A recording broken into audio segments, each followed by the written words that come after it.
See if I Hello. can just, There oh, it goes. There it goes. there we go. Okay, ready to roll. All right. Let me hit record on my end here, and we'll be good to go. And we are live. Allison, how are you? I am great. I am so honored to be here. I'm excited to have you here. You've got an interesting story. I kind of perused a little bit on your website, and it seems like in 2013 was it you were diagnosed with malignant brain cancer and given it's always weird when they give you like a time length to live. They gave you like 6 months, and that was the catalyst for you totally turning your life around and switching your diet and nutrition up, correct?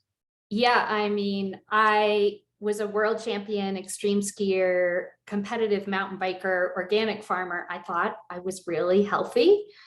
And so when I was given that diagnosis of like 6.8 months to live in 2013, I was really shocked. And you might have gone through this same thing where you thought you were healthy and then you discovered, lower carb, higher fat eating, and then all of a sudden everything just changed. Like, really, cancer was a blessing and a curse, because I don't think I would be here today if it weren't for what I've discovered. I've learned a lot along the way.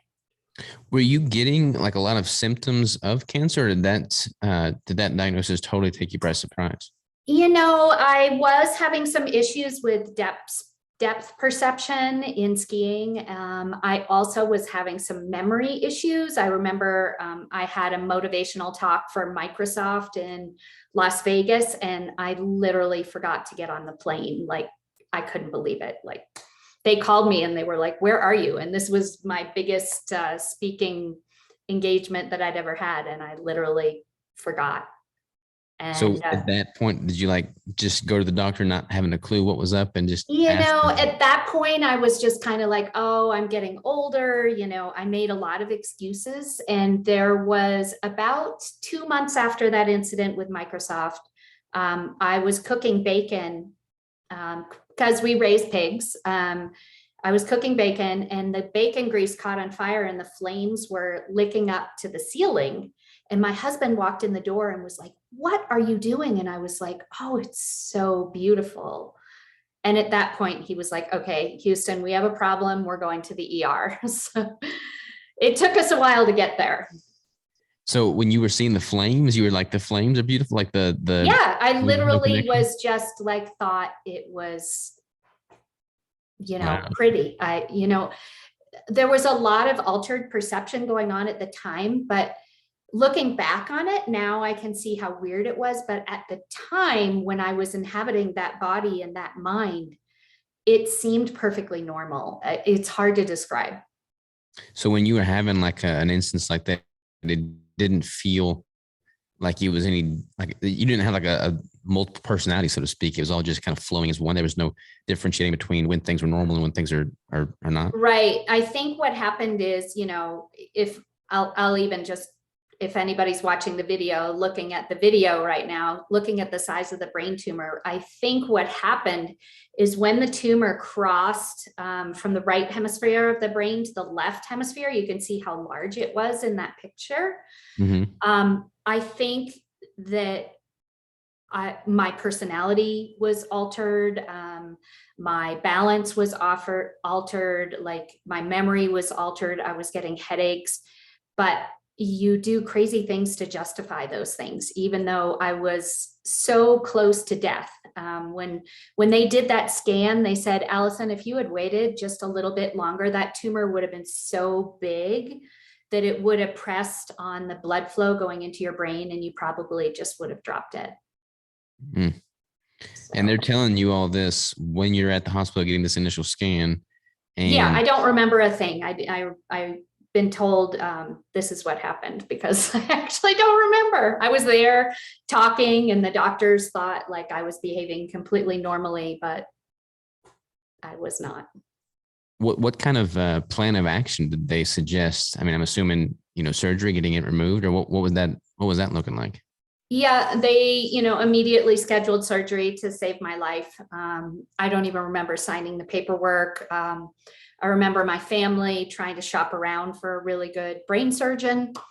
Then I remember being rushed to another hospital to get the brain surgery. And then I remember waking up is what I mostly remember, because when they had taken the tumor out, they got most of it out. My personality came back to normal. It was freaky. Mm, I can't even comprehend what that must be like. I mean, you're going through normal life, you're doing everything quote unquote by the books like you're supposed to. You get this news that you've got terminal brain cancer, given 6 months to live, and then you're rushed to the hospital, going through all this.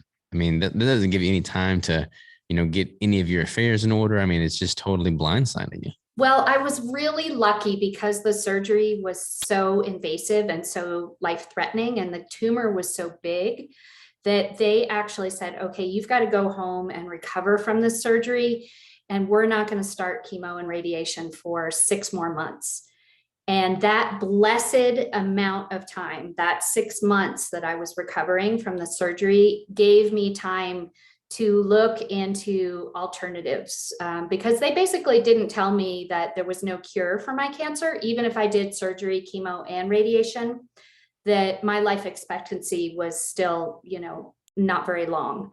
And Mhm. I wanted to live a long, happy life and die of old age. So I just started doing research and research. And luckily, it was kind of a twist of fate that I discovered Dr. Nasha Winters. And she has a book, that's come out since. It's called The Metabolic Approach to Cancer. But what I basically really resonated with her message was, why did you get cancer? What are the root causes that cause your body to grow a tumor that big? And it made sense. Like, you can look into treatments. Treatments are very, very helpful, both conventional and alternative. But also, if you don't look at the why you got cancer in the first place, no amount of treatment's going to work if you don't, change your habits.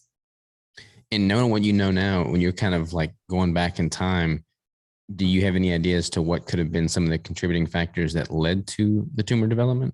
Well, and that's why I started my coaching business, because the kind of the recipe for cancer is very, very similar to the recipe for ill health, whether it be heart disease, diabetes, Parkinson's, et cetera, et cetera.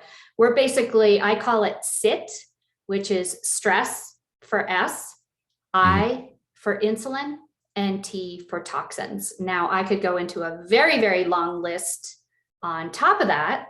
But that is the basic three that I try to look at for all my clients, and what I work on for myself every given day. Well, I definitely want to kind of peel the curtain back a little bit on those three pillars. So I'm assuming, just sitting and just lack of total physical activity, but you were, I mean, kind of just assuming, you grew up on a farm, you have pigs. I'm assuming you were pretty physically active before all of this, right? You were, you were mountain Yes. skiing. And, it's interesting because when you look at stressors on the body, they can be mental, emotional, but they can also be physical. And in my case, too much exercise was actually causing inflammation on the body. Mm, Now, a lot of my clients, we see the opposite. We see either too little or too much exercise.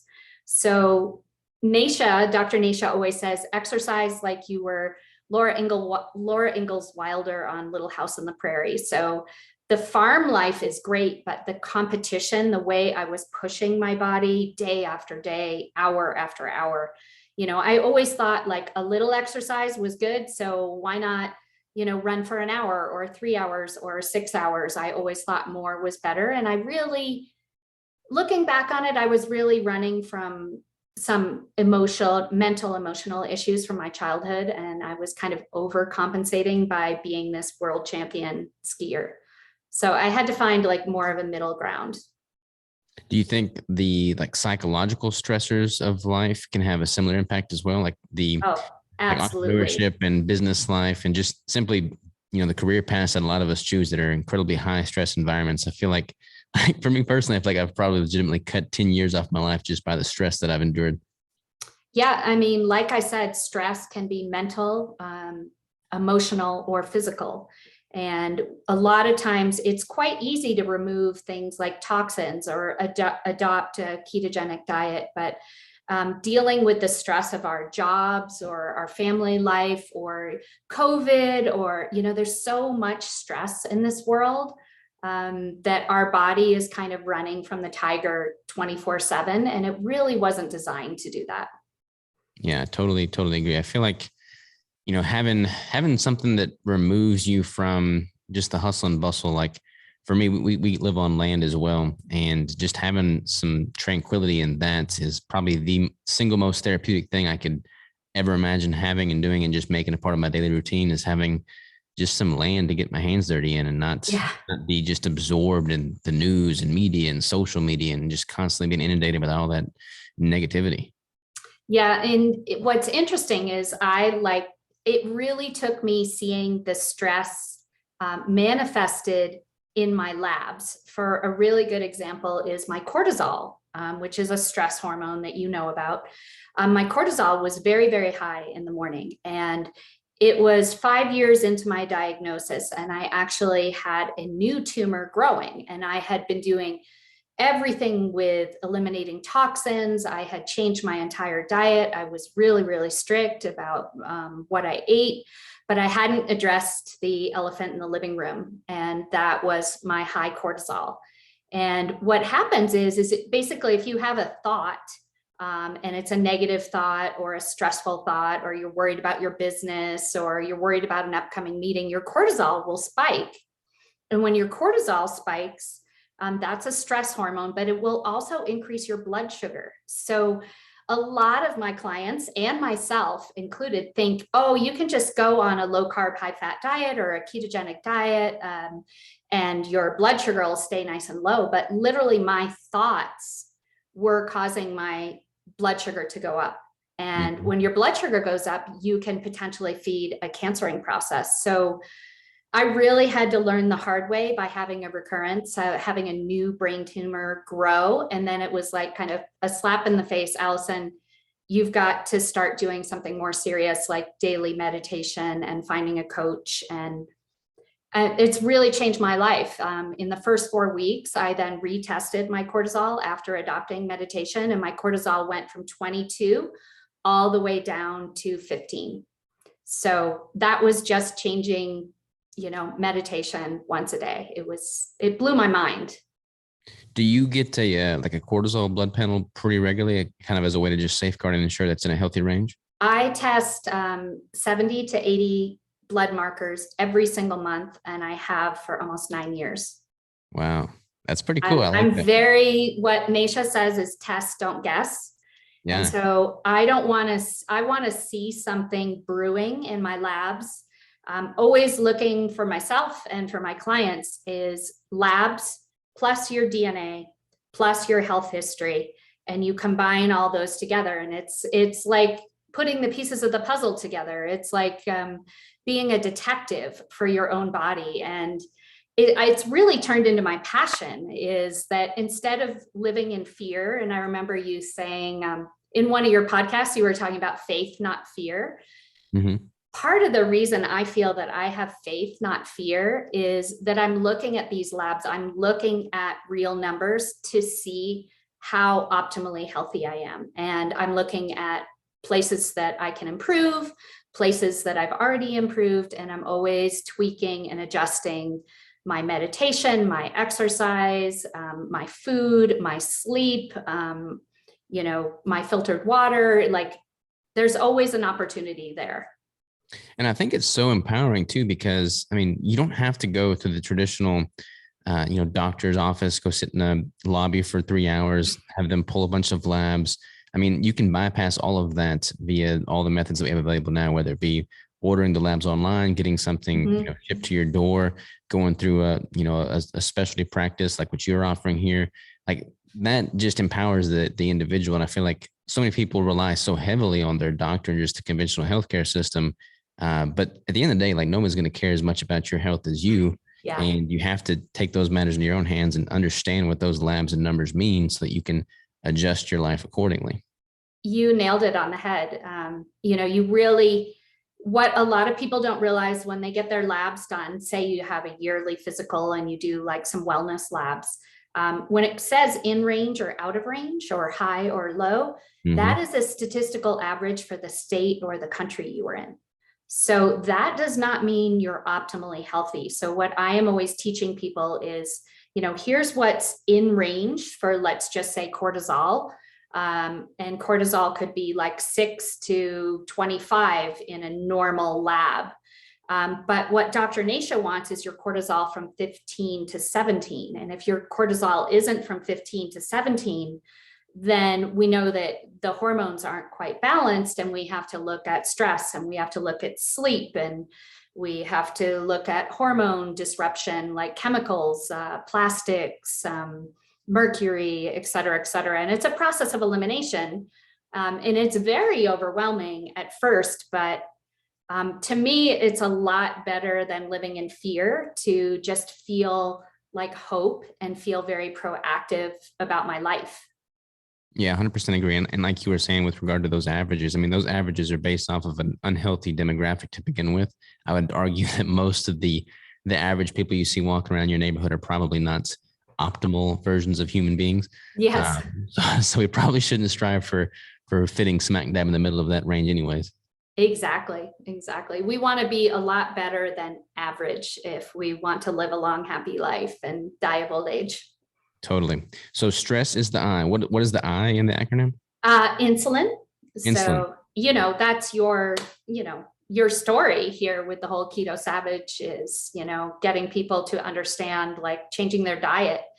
And, I really thought I was healthy. I grew and raised all my own foods, including grains. But I didn't realize that, cancer actually loves fructose. And we have a huge orchard. So we were raising a lot of fruit. I was canning our own fruit, preserving it, eating it every day. I didn't realize that a Snickers bar and a peach, in the eyes of a cancer cell, the cancer cell is going to love both. And it actually might love the peach even more because it loves fructose so much. So I had to really change, as you know, getting rid of fruit in my diet, lowering my carbs, increasing my vegetables. I try to have at least 9 cups of vegetables a day. And, we raise cattle, and we raise pigs, and we raise chickens. So I have grass-fed, grass-finished, non-toxic, really healthy animals that I eat as well. So I'm very fortunate, but you can do this in an apartment in New York City, or you can do it on a farm in Colorado, or on your farm, right? Anybody can do this.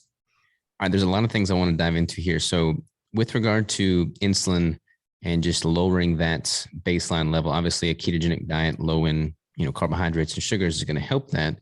There's been a lot of talk recently about, the carbohydrate insulin model of obesity versus the energy balance of obesity, calories and calories. Have you kind of stay on top of all that discussion lately? Oh, yes. I mean, I think it's fabulous, because actually I was a very kind of overweight, dorky math geek as a kid. And so I used exercise to control my weight.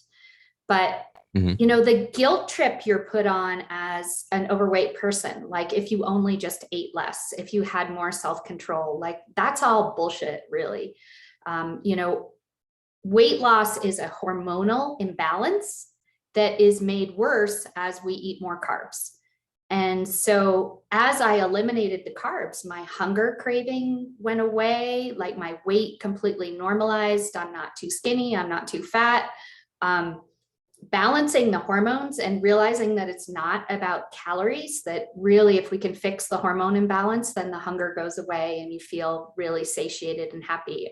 If I didn't have cancer and someone said, hey, you could eat anything you want, I would eat exactly what I'm eating today, because I love this way of eating. It's changed my life. My body feels better. I feel healthier now at 56 than I did when I was 20.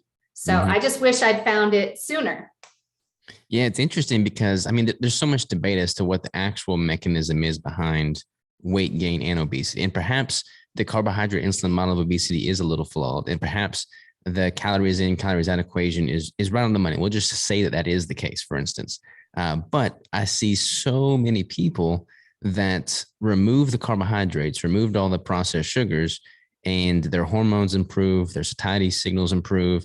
they find it more sustainable, and their weight and composition and overall health markers improve. So even if the mechanistic property of the carbohydrate insulin model of obesity is flawed, if people are getting the end result, I mean, that's the main thing. Yeah, I just didn't believe it in the beginning. It didn't make sense to me because I had always been told in college and university, that, go ahead and have salad and mist your salad with olive oil. And now all of a sudden I was being told like, no, you want to put a half a cup of really good olive oil on your salad instead. And I couldn't wrap my head around that until I started seeing my labs come back. And this was in 2013. And every month my labs came back, every time I added more fat and more vegetables and moderated my protein, my labs just got better and better and better. And now I've gotten the chance to see that for thousands of my clients. And, seeing is believing, seeing the results on paper, seeing the insulin go down, seeing the glucose go down, hemoglobin A1C go down, uric acid go down. I mean, there's so many markers of sugar that we don't take into account. Mm-hmm. And as we see all those sugar markers go down, and then we see as you add quality grass-fed, grass-finished, or wild-caught proteins, and you add more vegetables, that everybody's health improves at the same time, and including mine. So, it's seeing and feeling is believing. It really, as you probably know yourself, that you tell people like, hey, when you start eating this way, you're actually going to stop being ravenously hungry. No one believes that until they actually feel it. Well, what's interesting is like, I mean, I'm not diagnosed with cancer. I don't have any of those issues knocking at my door. But I've eaten this way for the past 7 years because I feel better, I perform better, and it is very sustainable for me. And I see all these people, they knock, for whatever reason, there's a lot of people knocking the ketogenic diet right now. And some things that are going on within the keto space, like they frustrate me. Like there's been this devaluation and just defamation of keto because of all the, the marketing that's out there and, the false hopes. And there's that with anything that is popular and is hyped around. But I see so many people speaking negatively towards keto unless the individual has, brain cancer or something like that, diabetes, Alzheimer's, dementia. But it's like, if somebody has that and then they're able to mitigate that significantly by adopting a ketogenic diet, it stands to reason in my mind. It just makes common sense that if you don't have that, but you adopt a ketogenic diet and lifestyle, you're probably hedging your bets to prevent yourself from getting it later. I think that's definitely true. And I think I'll just add a few things to that. One of the things I try to not call it keto, because to me, keto on the internet is like cream cheese and sausage. There's no vegetables. There's no, like when you made your bricks, for example, you really thoughtfully sourced your ingredients. Mm-hmm. And I'm the same way. It's all about the quality of the foods that we're eating. And then the second part of that is there's no one size fits all. I'm looking at thousands of people's blood work, and every single person has different DNA and different labs. So every single person is going to be on a slightly different diet. Now all Americans, I think we can safely say, or most Americans are eating over 300 grams of carbohydrates, if not over 600 grams of carbohydrates. So mm-hmm. I can agree that everybody needs to come down on carbohydrates, but how much protein that person needs, how many veggies, what type of veggies, what types of fats, can they do chocolate, can they do caffeine? What's so cool is we can look at DNA now, and then we can look at the labs and say, okay, this is the right diet for that person. And to me, that makes so much more sense. And I think it resonates with a lot of people instead of saying, hey, you should do this diet, it's going to make you feel better. Yeah, I agree. I don't like, I differentiate keto from a lot of the other buzzword diets like the South Beach diet or the Atkins diet, because those are kind of just clicky diets. But like the ketogenic diet is more so a metabolic state than it is so much a branded, dietary name. Exactly. But I agree with you for sure. When it comes to, ketogenic diets, like I like to just think of it as simply a single ingredient, wholesome food, higher fat, optimal protein, low carbohydrate intake diet. And when you paint it in such a broad, with such a broad brush like that, I mean, I feel like most people, like you were saying, would probably benefit from, operating somewhere within that window. Yeah, exactly. And of course, over the last 9 years, I've done all my family and friends. I've looked at their labs and their DNA, and everybody's slightly different. For example, my husband has genetic hemochromatosis. If anybody doesn't know what that is, it's basically an overaccumulation of iron and ferritin in the body. So he would do better eating less red meat, if not no red meat.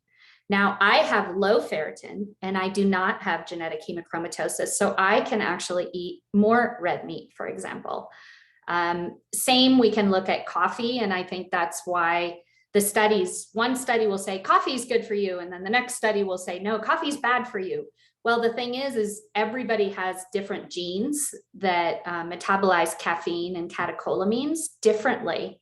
So caffeine, for example, with my husband, is great for his genetics and it's terrible for my genetics. And you can just keep going down the list for dairy, for chocolate, for being a vegetarian, for being a carnivore. You can look at the DNA. It's really fascinating. Yeah, DNA. I've had a few different genetic tests done, and like I've had Dr. Anthony J analyze my genetics, and it's super interesting because it doesn't necessarily mean that this is or is not, what is going to happen. It just kind of gives you a blueprint for your genetic code, and you can kind of turn on or off these genetic SNPs based off of your environmental factors, i.e., your diet and lifestyle. And it's cool when you have that at your fingertips because it again puts you in the driver's seat. You said it perfectly. It's a blueprint. DNA is a loaded gun, but your diet and your lifestyle pull the trigger. So a good example for this, who people maybe don't understand epigenetics, is that, for example, I have what we call the Alzheimer's gene, ApoE4. And a lot of people think, oh, I don't want to know if I have that gene. I just would rather put my head in the sand and not find out. Well, what's cool about finding out that I have this gene and that most of my family have this gene is this gene doesn't process carbohydrates like normal people. We also do not process saturated fats very well. So I had to switch to Mediterranean style ketogenic diet where I'm having more olive oil, avocado oil, macadamia nut oil, I can't basically have coconut oil. It doesn't metabolize well with my genetics. So if you change the way you eat to match the DNA that you have, in my case, this would be less or no grains or legumes, and then also avoiding saturated fats for my genetics, then I actually could live longer with this ApoE4 Alzheimer's gene if I eat properly. So it's good to know, not bad to know. If I hadn't gotten cancer, I never would have found out that I had this gene, and I never would have changed my way of eating. And Alzheimer's is just rampant in my family.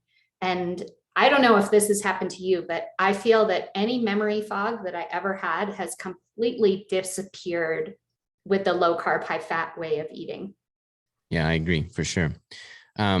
This brings up another interesting point, and that is with regard to, protein, for instance. There's probably going to be some genetic, like you said, your husband doesn't do as well with red meat as you do. Right. But when it comes to protein's in the spotlight right now within the keto low carb circles, and it's kind of been given this halo as of late. And I feel like when you look at the general population probably does underconsume protein. They would benefit from bumping that up quite a bit. But in the keto space, there's been this massive push for just a ton of protein at the expense of enough dietary fat here lately. At least that's what it seems to be. I agree with you. And this is very detrimental for people with cancer or people who are trying to prevent cancer. Because too much protein, as you know, converts with gluconeogenesis into sugar. So for a cancer person or a person trying to prevent cancer or has cancer, we really want to limit the protein based on what we see in that person's labs. So Dr. Nasha says the optimal range for protein in American units is 7.0 to 7.3. So we're going to adjust the protein target based on what we see in the labs instead of just picking a number out of outer space. What is that 7.0 to 7.3? What's the marker there? I think it's milligrams per, I can't remember off the top of my head. I can look it up real quick. Yeah, most people when they talk protein, it's usually in relation to grams per pound. Yes, so that is usually 0.8 grams per kilogram of lean body mass to 1.5 grams per kilogram of lean body mass. So that is how much protein you're actually consuming. But until you look at your labs and see what your protein marker is in your lab tests, you're not actually going to know if you should keep your protein exactly where it is, or if you should raise your protein or you should lower your protein. Again, Dr. Nasha's famous comment, test, don't guess, is really what it's all about. Yeah, I agree. I mean, I'm all for increasing protein as high as you possibly can without any adverse effects. I feel like that should be a reasonable goal. Like the more calories you can consume from a fuel standpoint, as long as you've got the right composition and your body's tolerating it well, tends to bode well from a metabolic standpoint, from a hormonal standpoint, depending on the goals, obviously. But this push to consume protein at all costs and not give any thought to there being a point of diminishing returns is a little misguided, in my opinion, because especially if you're trying to optimize from a ketogenic standpoint, like if you're 115 pounds and you're eating 300 grams of protein and 50 grams of fat, you're not really going to optimize from a ketogenic standpoint. Yeah, and I use chronometer.com to help people set up their macros.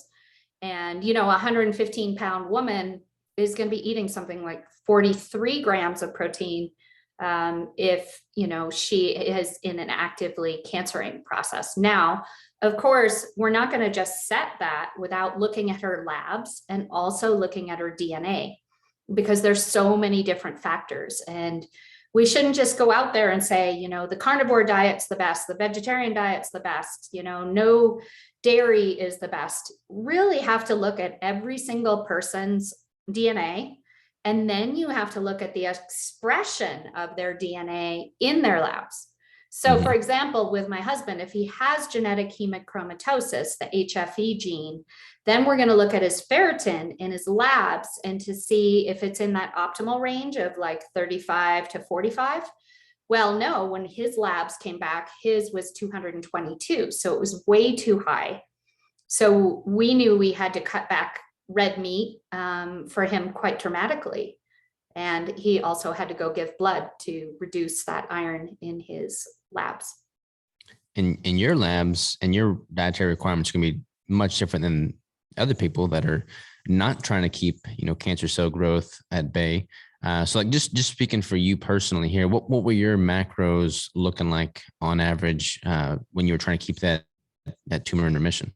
Well, it really depends. I change it actually every month. Like a lot of people think that you just set your macros and they stay the same. But every single month, my labs would come back and I would look at my ferritin. I would look at my protein. I would look at my insulin. I mean, I'm looking at 70 different markers, and then I'm adjusting my chronometer accordingly.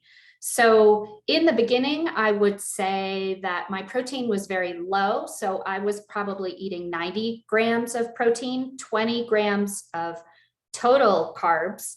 And then at that point, I was trying to lose weight.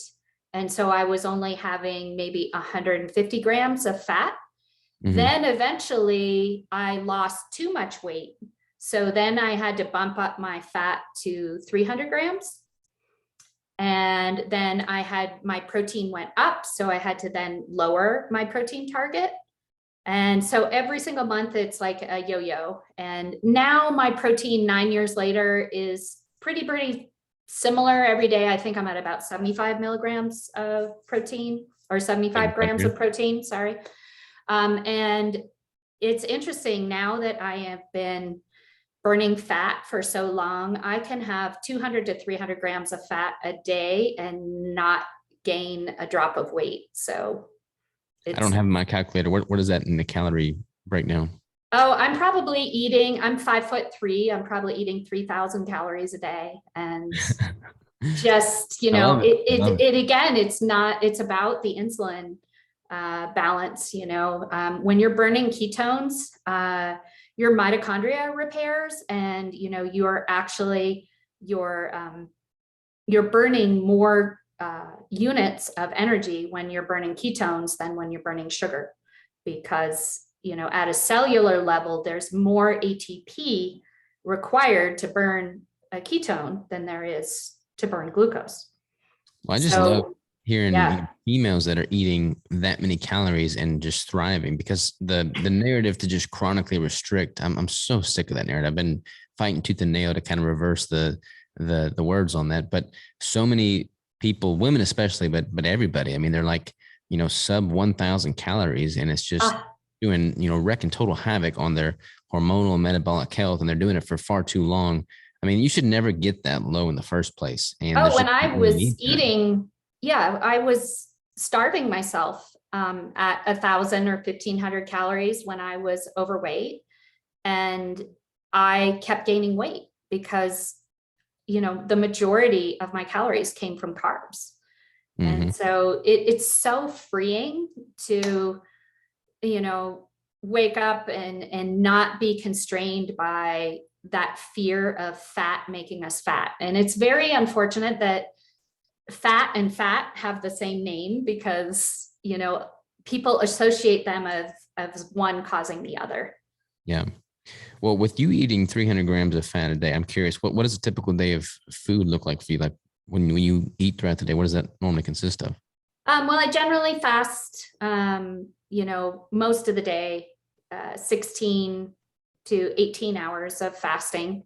And that's water only fasting if I can pull it off, or herbal tea. Then I generally do lunch and dinner.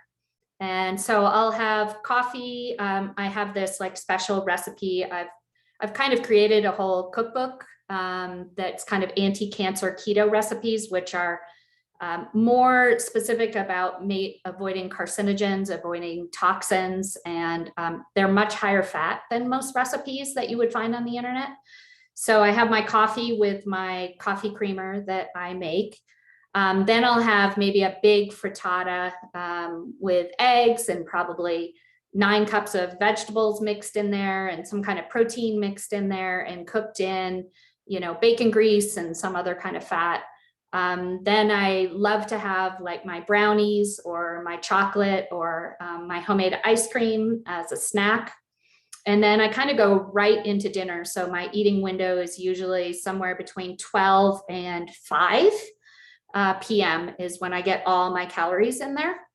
And I don't restrict myself. I eat if I'm hungry, and I don't eat if I'm not hungry. That's kind of the beauty of it, is, you're not hungry. And then for dinner, I'll have usually like a salad with some kind of homemade olive oil salad dressing, or a soup with some kind of fat in it, tons and tons of vegetables, some kind of protein that's also cooked in a different type of fat, and usually another vegetable that's cooked in another type of fat. So I'm always trying to have each component of my meal be like surrounded by some different type of fat that is appropriate for my DNA. With regard to the vegetable consumption, I'm sure that like this, like all things, it's going to be dependent upon the individual, their genetic disposition, et cetera, et cetera. But you seem to eat quite a bit more vegetables than a lot of people in the keto, certainly more so than the carnivore space. And there's kind of like two trains of thought. You've got some people that say vegetables are totally unnecessary, just eat carnivore. Some people are like, you got to get your 10 to 11 cups of vegetables in a day. I personally don't eat a ton of vegetables. I don't avoid it by any means. I mean, sometimes like last night I had a bunch of broccoli. But when it comes to vegetables, for just like a general rule of thumb, classic 80-20 analysis, for instance, what benefits do you find in incorporating more vegetation? Well, vegetables in general, and most of the vegetables I eat are leafy. which, I grow either. So I have a big bag in my fridge that is like kind of stir fry vegetables. And then I have a big bag that's leafy, that is salad.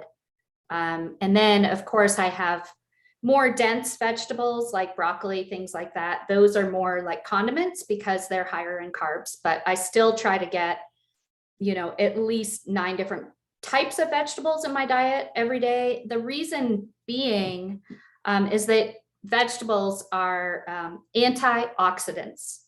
And so if you look at oxidative stress in people's labs, you can see it in a lot of different areas. You can see it in particularly red cell distribution width, homocysteine. I'm trying to think of other areas, but basically our bodies, as we age, they are rusting or oxidating. And so anti-aging is we're trying to antioxidate our body. So for us to be healthier, we want to remove that rust, or we want to kind of counterbalance that rust. So for example, I'm going to have a grass-fed, grass-finished steak. That is actually oxidative stress to the body. So if I combine that steak with an herb puree that goes on top of that steak, and then a salad, and then a vegetable with that, so then I'm getting 3 different types of vegetables with my steak, 3 different types of fat, then I'm going to see a difference in my labs because my oxidative stress numbers will go down. And cancer, also all kinds of diseases, along with aging, love oxidative stress. So again, we could play around and look at your labs and see if you have evidence of oxidative stress, and then see if what you're eating is working for you, or if there could be some tweaks to make it more optimal. Yeah, I'm curious for sure. With your protocol, like when somebody signs up to work with you and you do these genetic tests, these lab work panels, like what does that typically look like? Like if you were to describe, like if I was to go online and sign up to work with you, what does that typical process look like? Well, we're adding some new processes coming up in February, but basically I'll have like kind of a one and done consulting where I look at your health intake, which is a 20-page intake form. Sorry. But it's very detailed. We go all the way back to like, what happened when your mom was pregnant with you, and all the way to current times. So looking at a health intake form, then looking at this extensive list of lab work and the DNA. So you can sign up for like a one and done, or you can sign up for like a 3 to 4 month program where we monitor the whole time. Gotcha. Now this is interesting. I may have to pull the trigger on this because I'm curious myself, because I do quite a bit of routine lab work, but I need to do this on a more extensive list style protocol from a nutritional standpoint. Because I feel great, I function great, but I always like to just whatever edge I can get to be even better. So this would be good. Yeah, well, we should just do it for fun, because what I've created a whole lab spreadsheet that shows like what in range is, and then what Dr. Nasha's optimal health is. And then I explain what each lab means. So if you're not in range for a certain thing, you can be like, oh, this means XYZ PDQ. Like a lot of doctors will never know that if you have low potassium often means that you're not eating enough vegetables. So there's a lot of like little secret tricks to reading your blood work. And that's why I just love my job, is every day I get to be a detective, not only for myself, but for other people. And it's really satisfying and fun. Yeah. It's nothing more fulfilling than using your skill set to improve the life and livelihood of others, for sure. I want to touch on the other pillar of that acronym. We touched on the stress, the insulin. Now we got to talk about toxins, correct? Yes, toxins, it's the elephant in the living room this day and age. So yeah, let's peel the curtain back on that. What are some, like when I had Anthony J on the podcast and we were talking about like his book, Estrogeneration, and kind of all the different toxins that are in your, body soaps and toothpaste and all the stuff that I didn't even know about until I started diving deeper. And then we pretty much totally, cleaned out our entire house and got everything much cleaner. But when it comes to toxins like that, like what are you seeing to be just common household items, just common things that people don't really recognize, but could potentially be having a pretty adverse effect on them? Well, the number one thing I do for all my clients is take their zip code and put it into EWG/tap water. And it's basically a drinking water report. So you can pick up your specific, where your drinking water comes from, and it will show you how many carcinogens are in your drinking water. That is just mind blowing. Okay, what is that website again? I'm gonna do this live It's right now. ewg.org slash, I think it's tap water. Tap water. Yep. And then you just go ahead and put your zip code in there, and it'll tell you how many carcinogens are in your water. Let's see here. I'm trying to find my little town. Okay, here we go. Yeah, then you got to pick your Building. exact water treatment plant and all that stuff. Contaminants detected 10 exceed Whoa! EWG health guidelines. 21. How total. many of them say cancer? Where do you see that at? If you scroll down, it'll have a list of all the toxins, and then it'll say like reproductive harm or cancer or something like that. There's a pretty exhaustive list here. This is not Yeah. good. So we got all kinds of big words here. Bromodecline, chloromethane. Yeah, and then right next to that, it'll say like cancer or something. Potential effect cancer. Yeah. Not good. Potential effect cancer. Yeah, Potential so this effect is the cancer. number one. I mean, I have a list. I go through people's water, their air, their food, their cleaning products, their body products, their home furnishings, their carpeting.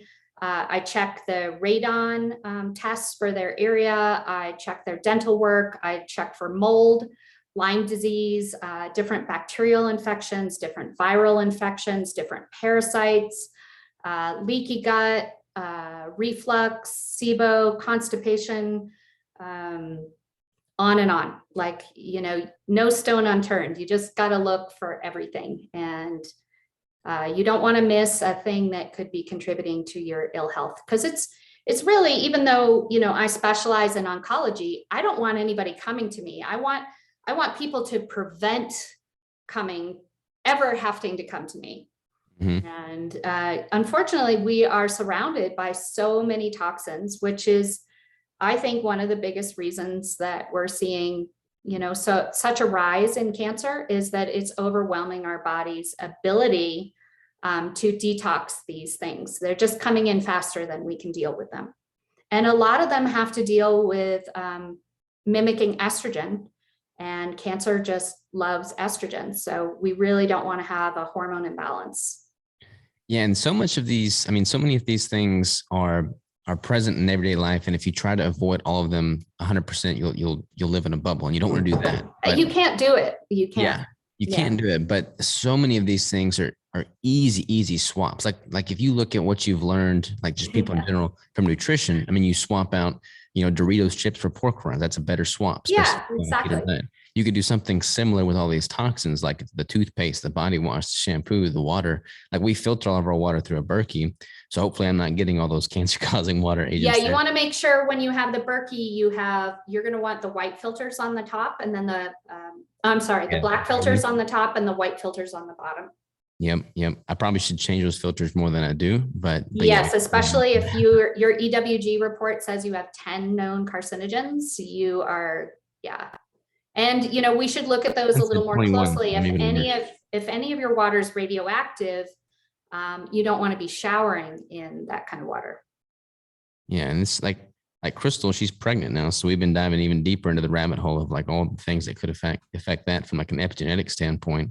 Exactly. And it's just like the deeper you go, it's truly mind boggling what all is in your environmental, setting and what you can and can't control. And so much of it you can control. But again, most people don't ever even scratch the surface and dive deep enough to kind of get an understanding of this. Yeah, it is overwhelming, but you just have to do one baby step at a time.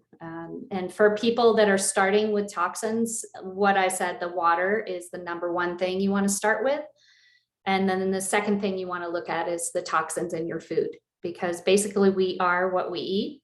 And food isn't like medicine. Food is medicine. So we really have to choose what we're eating correctly and make sure that it's chemical free if we want it to have the positive effects on our body and increase longevity. Yeah. And water, I mean, 70% of your water or your body is made up of water, like 80% of your brain's mass is made up of water. Like when you're breaking down all these statistics and you look at the compounding effect of every single meal you consume every single day of your life for the rest of your life, like water consumption and food consumption and activity and just day-to-day stress, like those are all things that you can directly impact. And the compounding effect of that over the course of your life can truly make or break, the end result. Yeah, it really is incredible. And and to watch your labs, like in my case, watching my labs just get better and better and better. I mean, I never would have believed that I could eat 2 or 3 cups of fat and not gain any weight and literally have all my heart disease markers look better every single day. I would have told you were crazy in 2013. The more you know. The more I you want know. to switch gears a little bit here and talk about your little farm and homestead, because that's something that I'm super passionate about. Totally, counter to nutrition, cancer development and brain health. But just kind of peel the curtain back there. You said you raise your own cattle, you've got chickens. What else you got? You got pigs? Yeah, we got all our animals and we've got a huge garden, several, I don't know, we rotated around, but we grow and raise all our own food. We try to be sustainable. My former job was a climate change scientist. So I kind of got into farming, not because of my health, but more, I was thinking that, I wanted to be more of a prepper in case something should happen. And it certainly has been magical during COVID that we have never never had any shortages here on the farm. And we have snow on the ground right now. And I have a big hoop house where I have all my greens growing. So, I have this constant supply of food. We are kind of at a battle, because it's so much work to raise your own food, but it really is rewarding. Coming from a background in climate change, is there like I'm sure there's things that frustrates you about the narrative out there around the topic of climate change. Is there ever like a moment or something you want to say when you just grab the mic and tell the world what your thoughts are on it? Well, I think the biggest thing that irks me is, I was a vegetarian, actually. This is part of the reason I got sick was I was a vegetarian. I really was a carbitarian because I really didn't eat vegetables. I ate a lot of carbs for 17 years. And I thought I was doing it for the environment. I thought I was doing it for my health. And then all of a sudden I have 6.8 months to live. So I knew that I had to change everything. And so one of those things was eating grass-fed, grass-finished meats that we were raising ourselves. And I hear so much backlash about, cows produce methane. Cows that are raised like our cows, they're in a big field, they poop and the poop goes into the ground and it is absorbed by the plants, and they actually absorb carbon dioxide when those plants grow. So the cow emits methane, but the plants then absorb more methane than came out of the cow. Now, so many people say, save the climate, don't eat meat. Well, the meat that they're talking about is meat that is conventionally raised, these are cows that never see anything than concrete and conveyor belts. And their feces are very toxic to the environment because they are not absorbed by plants. The whole system, the whole ecosystem is broken down. So a lot of these drives for like meatless Mondays and things like that just don't make sense from a climate perspective. And then these whole like chemically produced fake meats really gets me, because most of them are seed oils, GMO soybeans, and other toxic chemicals to make like this fake meat that's supposed to be like healthier for you. All I can say is for myself, when I was a vegetarian, I was very unhealthy in my labs. And then when I was a carnivore, I was also very unhealthy because of my DNA. So I had to find like what was right for me, what was the right amount of protein to eat, what was the right amount of fat, and what was the right amount of carbs to, make me tick. And you're going to be different. Your wife's going to be different. Your kid's going to be different. We're all different.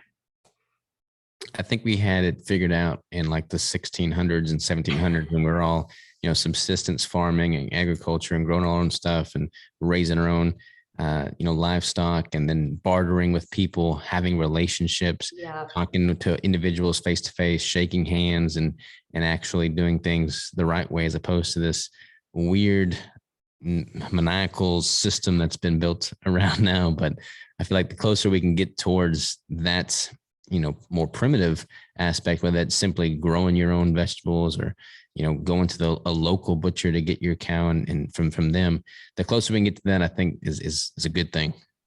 I think you're so spot on. And that's, exactly where I live now. Is if there's anything I don't grow or raise, I trade for it with my local community and friends. And so, it's almost like a cashless food economy, just because we all help each other out and you build relationships. And, so much of technology is wonderful, but it's also been the demise of like these human connections that we've really lost. Yeah. Yeah. It's interesting because, since we moved here to our new location, we've really been trying to plug into the community. And I don't know, like there's just so much more to be said when you're meeting people face to face and offering value to them in a way that is not through the interwebs or 5G or something like that. Like you're just simply bonding as humans have bonded for the past, 2 million years. And I feel like that's what we need to go back to. Yeah, I remember on your New Year's manifesto, I think you said something about like kindness. Mm-hmm. And, that is just something I've been working on in meditation. Like whether I'm talking on the phone to someone or I'm at the post office or the bank, like exuding that like loving kindness from the depth of my heart. And it just makes an incredible difference to both my life and their life. And we need more of that in the world. Yeah, you can't fake that. Like it's No. like you're putting yourself out there. You don't wear a mask and you're just being honest and genuine. Like people pick up on that because it's so rare these days. Like people can't help but notice it. And there's just a deeper level of appreciation and bond that comes from that. So that's podcasting obviously is remote. We're doing this remotely via Zoom, but you're bringing your story to the table. I'm learning from you.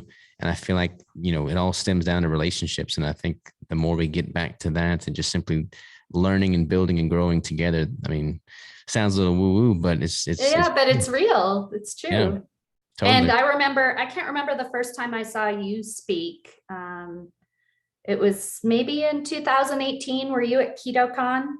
Yeah, KetoCon. Yeah, I think that's the first time I saw you speak. And I was really impressed with what you had to say. And I've sent your information to tons of friends of mine because, you're breaking the myth that, of what you have to eat to be a successful athlete. And, I've seen the same results in my own body, but you've taken it to a whole nother level. And I think it's just great that you're getting your message out there. Thank you.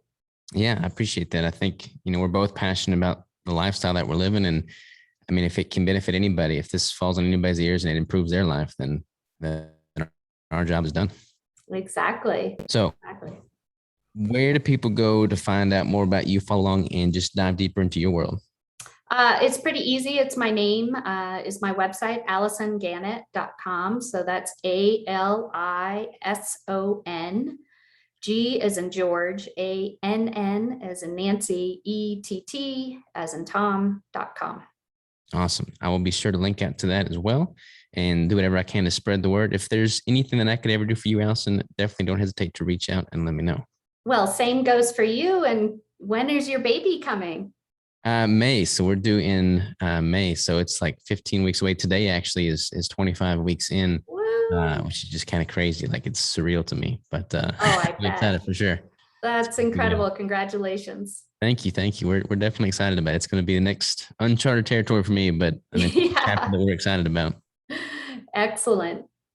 Well, Allison, keep doing what you're doing. Keep spreading the word. Keep fighting the good fights. And I will talk to you soon. I will talk to you soon. Bye. Have a lovely day. Bye, You too. everyone. Awesome. That's all she wrote. Let me hit stop on this.